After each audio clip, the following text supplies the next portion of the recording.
વસાવા ઇન્દ્રસિંહ આત્રેયભાઈ વસાવા. મેં સુમુલ ડેરીની સામાન્ય ચૂંટણીની અંદર ડિરેક્ટરની અંદર મેં ઉમેદવારી કરી છે અને હું વિશ્વાસ રાખું છું કે મારી ઉમેદવારી જે કરી છે એની અંદર તાલુકાના તમામ મતદારો અને સમર્થકો મારી સાથે છે અને મને સંપૂર્ણ વિશ્વાસ છે કે આ ચૂંટણીની અંદર હું જંગી બહુમતીથી હું વિજયી બનીશ એવી આશા રાખું છું. સુમુલ ડેરી ડાયરેક્ટર કુકરમુંડા ખાતે તમે પ્રતિનિધિત્વ કરી રહ્યા છો, ત્યારે ઉમેદવારી તરીકે નોંધવા માટે તમારો નિર્ણય કેમ લીધો અને શું મહત્વનું જાણી તમે? જ્યારે શરૂઆતની અંદર મેં આમ તો જોવા જઈએ તો આજે મારો નિર્ણય હતો, લગભગ મેં 15 વર્ષથી મારું લક્ષ્ય હતું કે જ્યારે સમય આવશે ત્યારે આ સુમુલ ડેરીની અંદર હું ઉમેદવારી કરીશ. ચાલુ વર્ષની અંદર આ જ્યારે નિર્ણય કર્યો ત્યારે અમે અમારા જે સમર્થક મતદારો છે એ મતદારો લગભગ 15-20 મતદારો જે છે એની સાથે અમે મિટિંગ કરી અને એ મિટિંગની અંદર ચર્ચા કરવામાં આવી કે ભાઈ મેં તો ઉમેદવારી કરવા માટે મારી ઈચ્છા છે, છતાં હજુ તમામ જે મતદારો છે તમામ મતદારોને પણ મેં એ અંગે પૂછપરછ કરી કે આની અંદર તમારી પણ ઉમેદવારી કરવાની ઈચ્છા હોય તો તમે પણ કહો. અને સૌએ પછી એવું કીધું કે નહીં, તમે ઉમેદવારી કરો. તો આ સાથે મેં આ ઉમેદવારી કરવાનું નક્કી કર્યું છે અને તમામ જે મતદારો છે એ મતદારોએ વિશ્વાસ આપ્યો કે તમે જો ઉમેદવારી કરશો તો અમે બધા જંગી બહુમતીથી તમને વિજય બનાવવા માટે અમારા પ્રયત્ન રહેશે. સુમુલ ડેરીની સામાન્ય ચૂંટણીમાં તમે જ્યારે વિજય થશો ત્યારે તમારું પ્રથમ કાર્ય શું રહેશે?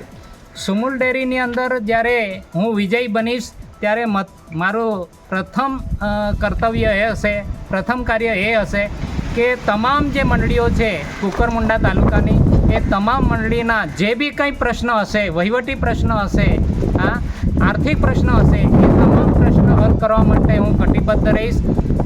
અને બીજું કે આ તાલુકાની અંદર જે બંધ દૂધ મંડળીઓ છે એ બંધ દૂધ મંડળીઓ ચાલુ કરવા માટે મારા પ્રયત્નો રહેશે. કેમ કે આ પ્રયત્ન એટલા માટે રહેશે કે એ જે ગામના દૂધ પશુપાલકો છે એ પશુપાલકો જે ખરેખર ગરીબ પશુપાલકો છે અને દૂધ મંડળી બંધ હોવાને કારણે એ લોકોનો જે ધંધા રોજગાર છે એ અટકી ગયો છે અને એને ધ્યાનમાં રાખીને એ દૂધ મંડળીઓ ચાલુ કરવા માટેના મારા પ્રયત્નો હશે. દૂધ ઉત્પાદન કરતા ખેડૂતોને લાભ આપવા માટે તમારો શું યોજનાઓ રહેશે? દૂધ ઉત્પાદક જે ખેડૂતો છે એ ખેડૂતો મોટે ભાગે પશુપાલકો છે અને દરેકના ઘરે પશુઓ છે. ત્યારે ખરેખર જે ખેડૂત પશુપાલકો છે એ પોતાના ઘાસચારો જે કંઈ ઉગાડે છે એની અંદર સારામાં સારું પશુપાલન કરે, વધુમાં વધુ દૂધ ઉત્પાદન કરે અને ખેતી સાથે એ લોકો દૂધ ઉત્પાદનની અંદર આવકમાં એ લોકોનો વધારો થાય એ મારી ઈચ્છા છે. હવે હાલમાં જેટલા પણ દૂધ ઉત્પાદકોનો જે ભાવ મળે છે તેના ભાવ વધારવા માટે તમારી શું યોજનાઓ રહેશે?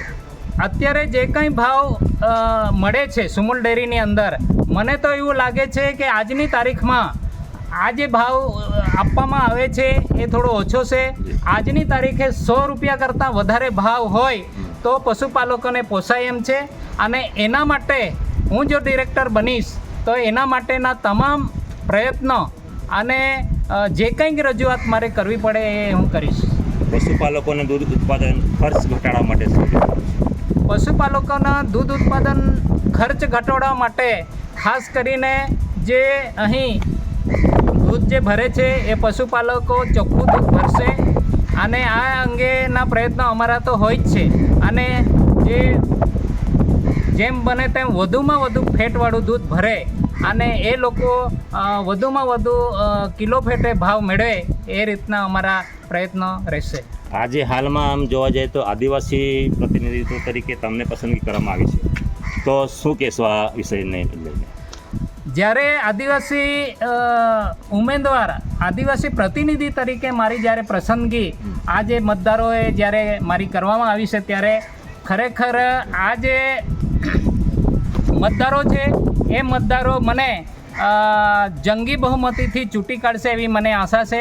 તાલુકાના તમામ મતદારો અને મારા ખાસ કરીને જે આદિવાસી પશુપાલકો છે એના પર મને વધુમાં વધુ વિશ્વાસ છે કે મને આ ચૂંટણીની અંદર વધુમાં વધુ સારો પ્રતિસાદ, સારા વોટ આપીને મને વિજયી બનાવે એવી મારી આશા છે.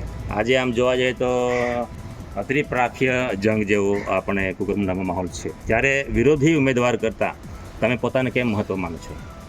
અત્યારે જ્યારે આ તાલુકાની અંદર ત્રિપાખીય જંગ સુમુલ ડેરીની અંદર છે, ત્યારે મને તો એવી આશા છે કે અન્ય ઉમેદવારો કરતાં મારો સમાજ મારી સાથે છે, મારા સમાજના મતદારો મારી સાથે છે અને એ લોકો ચોક્કસપણે મને જંગી બહુમતીથી ચૂંટી કાઢશે એવી મને આશા છે. 2026ની અંદર મારી ઉમેદવારી પર મારું નિશાન છે ફળ ભરેલી ટોપલી અને એના ઉપર જંગી બહુમતીથી મને ચૂંટી કાઢશો એવી હું અપીલ કરું છું.